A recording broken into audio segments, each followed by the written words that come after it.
All India tourist vehicles permit rules 2023 में हुए बड़े बदलाव। गाड़ी होम स्टेट के बाहर लगातार 45 दिन से ज्यादा नहीं रह सकती। जो भी चालान बकाया है वो 30 दिन से ज्यादा लंबित नहीं होना चाहिए, वरना परमिट पर आएगी दिक्कत। नमस्कार, ट्रांसपोर्ट टीवी में आपका स्वागत है। मैं हूं असलम कुरैशी, आप देख रहे हैं ग्राउंड रिपोर्ट। दोस्तों, आज हम बात करने वाले हैं एक बहुत अहम सरकारी नोटिफिकेशन की, जो हर टूरिस्ट बस, टैक्सी और ट्रेवल ऑपरेटर से जुड़ा हुआ है। All India tourist vehicles permit rules 2023 में हुए नए बदलावों की ये ड्राफ्ट नोटिफिकेशन 12 सितंबर 2025 को केंद्र सरकार की तरफ से जारी हुआ है। Ministry of road transport and highways की ओर से ये जारी हुआ है। हाँ, अभी ये अंतिम नियम नहीं है, ये लागू होने के लिए आदेश नहीं हुआ है। लोगों से सुझाव और आपत्तियां मांगी गई। सरकार को जवाब देने का वक्त था 30 दिन। आसान शब्दों में कहें, सरकार चाहती है कि 2023 के पुराने नियम और भी साफ और लागू करने में आसान बने। अब ये जो बदलाव हुआ है, इनमें सबसे बड़ा बदलाव हुआ है परमिट की ड्यू डेट का, जिसके बारे में नया रूल 4A जनरल कंडीशन में काफी कुछ लिखा गया, जो आपके लिए जानने लायक है और अहम है। और इस पर ही ट्रांसपोर्ट जगत ने गदर मचाया हुआ है। सब विस्तार से बताएंगे, लेकिन इस अंतराल के बाद। ट्रक हो या बस, टैक्सी हो या ऑटो, छोटा हाथी हो या पिकअप, इन सब का बीमा सिर्फ और सिर्फ ट्रांसपोर्ट मॉल से। गाड़ी की आरसी और पुरानी बीमा पॉलिसी अभी भेजें 90-831-90-831 पर। अब बात करते हैं इस नोटिफिकेशन के सबसे अहम हिस्से की। नया रूल 4A जोड़ा गया है। इसमें कहा गया है कि हर ऑल इंडिया टूरिस्ट परमिट पर कुछ बेसिक शर्तें होंगी। गाड़ी को अपनी यात्रा या तो अपने होम स्टेट से शुरू करनी होगी या वहीं खत्म करनी होगी। गाड़ी होम स्टेट के बाहर लगातार 45 दिन से ज्यादा नहीं रह सकती। जी हाँ, ये है वो पॉइंट जिसने सबकी नींदें उड़ा दी हैं। गाड़ी में व्हीकल ट्रैकिंग डिवाइस और इमरजेंसी बटन जरूरी है, जैसा कि मोटर व्हीकल नियम 125H में लिखा हुआ है। जो भी चालान बकाया होगा वो 30 दिन से ज्यादा लंबित यानी पेंडिंग नहीं होना चाहिए, सिवाय उन मामलों के जो कोर्ट में चल रहे हैं। और हाँ, एक ये पॉइंट आपके जानने के लिए बेहद जरूरी है, क्योंकि अब आपको चालान 30 दिनों के अंदर ही भरना पड़ सकता है, नहीं तो परमिट या अन्य दस्तावेज बनाते समय दिक्कत आ सकती है। और याद रखिए, होम स्टेट वही माना जाएगा जिसने परमिट जारी किया है। हाँ, तो अब बात करते हैं रूल 3 की। अब साफ साफ लिखा गया है कि परमिट का आवेदन उसी राज्य की ट्रांसपोर्ट अथॉरिटी को दिया जाएगा जहां गाड़ी रजिस्टर्ड है। पहले यह बात थोड़ी कंफ्यूजिंग थी, अब बिल्कुल स्पष्ट कर दी गई है। रूल 4 में भी बड़ा बदलाव हुआ है। अब ट्रांसपोर्ट अथॉरिटी आवेदन आने के बाद इलेक्ट्रॉनिक तरीके से सारे डॉक्यूमेंट चेक करेगी, जैसे बीमा, फिटनेस, PUC, टैक्स और कोई अनपेड टोल फी तो नहीं। साथ ही मालिक या ऑपरेटर की पहचान भी चेक होगी, आधार कार्ड, GSTIN या CIN नंबर से। अब इसी नोटिफिकेशन में एक रूल और दिया है, नया रूल 10(1)A। अब बात करते हैं रूल 10 के नए सब रूल 1A की। अब हर ट्रैवल ऑपरेटर को वाहन पोर्टल पर हर ट्रिप का विवरण देना होगा, कहां से यात्रा शुरू होगी, कहां खत्म होगी और बीच में कौन कौन से राज्य आएंगे, यानी पूरा ब्यौरा आपको देना है जब आप सफर पर निकलते हैं। यह जानकारी कम से कम 24 घंटे पहले डालनी होगी।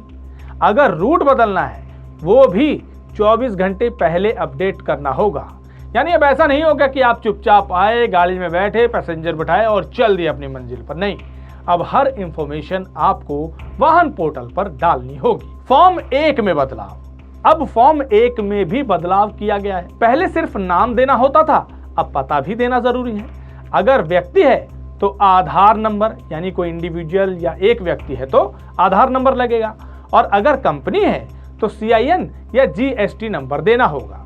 साथ ही सीटिंग कैपेसिटी की जगह अब लिखा जाएगा सीटिंग और स्लीपर कैपेसिटी और कॉम्बिनेशन देयरऑफ, यानी सीटिंग के साथ अगर स्लीपर भी है तो दोनों गिने जाएंगे। अब इतने बड़े बदलाव होने को हों जिसका सीधा असर ट्रांसपोर्ट जगत से जुड़े लोगों के कारोबार पर हो, जो पहले से ही डूबने की कगार पर है, और सुझाव मांगे गए हों, तो ट्रांसपोर्ट जगत कैसे खामोश रहने वाला था वो भी हरकत में आया। राजस्थान के बस ऑपरेटर्स ने भी थोड़ा विरोध जताया है इस नोटिफिकेशन के आने के बाद, खासकर कुछ टैक्स स्लैब्स को लेकर, जो कि राजस्थान वालों के लिए बहुत बढ़ा दिए गए हैं।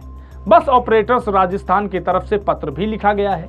परिवहन मंत्री नितिन गडकरी साहब को यह पत्र गया है, जिसमें कुछ अहम बातें लिखी हैं और मांगे भी की गई हैं। श्री कृष्णा ट्रेवल्स से हैं, जिन्होंने पत्र लिखकर पुनर्विचार करने की बात की है और अपनी समस्याओं का जिक्र किया है।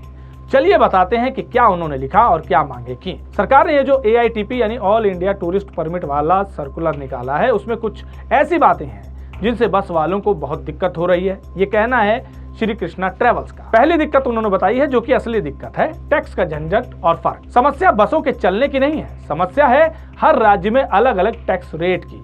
कुछ राज्यों में टैक्स बहुत कम है और कुछ में, जैसे राजस्थान, बहुत ज्यादा है।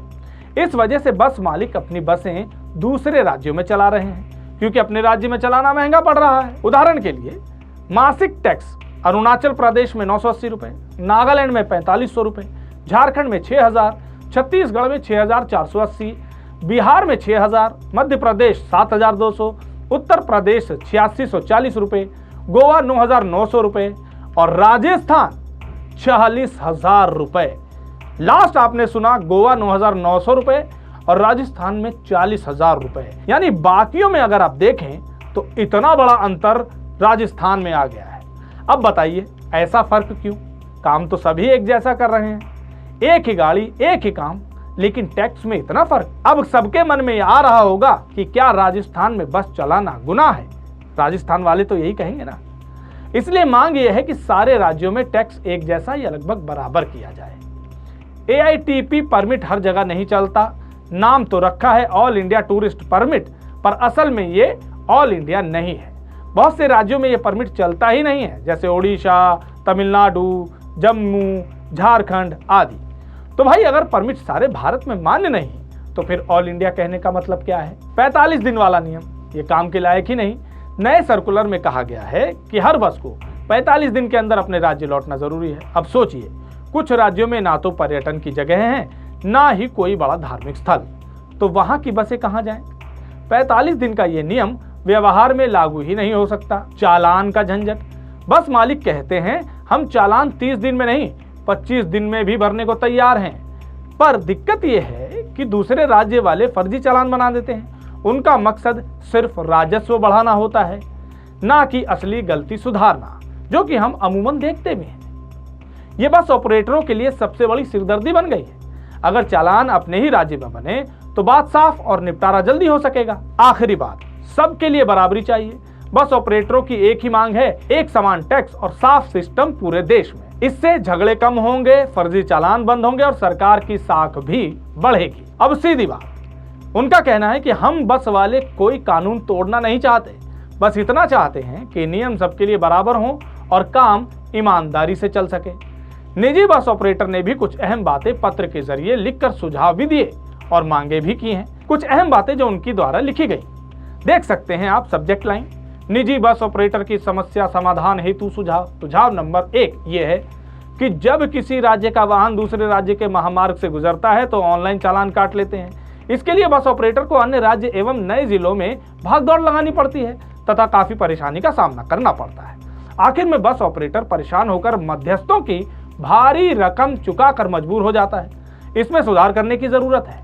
इसीलिए किसी भी राज्य या जिले में चालान को कंपाउंड करने का अधिकार उसी जिले को दिया जाए जिस जिले में वाहन रजिस्टर्ड है। अगले पॉइंट में इनका कहना है कि जब बसों को यूरो 6 में बदलकर बसों की कीमतों को आसमान पर पहुंचा दिया गया है, जो कि यूरो 6 विदेशी नीति का हिस्सा है, फिर भी आपने विदेश नीति के हिस्से को हम पर लाद कर कीमतों को आसमान पर पहुंचा दिया है, तो कम से कम इस पर से मॉडल कंडीशन को हटाएं। उनका कहना है कि 5 साल 10 साल की जो मॉडल कंडीशन लगा रखी है, इसे समाप्त किया जाए, क्योंकि ये पोल्यूशन मुक्त बसें आ चुकी हैं और जिसकी 10 साल में कीमत भी नहीं वसूल सकते हैं। मनमाने चालान को लेकर इन्होंने लिखा है कि माननीय पूर्व प्रधानमंत्री श्री अटल बिहारी वाजपेयी जी के सपने को साकार करते हुए जो पूरे भारतवर्ष में सड़कों का जाल बिछाया गया है, ये एक तारीफ के लायक काम है, लेकिन इसमें टोल वालों की जो लूट हो रही है उसके ऊपर अंकुश लगाने की जरूरत है, क्योंकि हाल ही में कई बार बसों को ओवरलोड बताकर मनमानी राशि वसूली जाती है। ये बिल्कुल गलत है।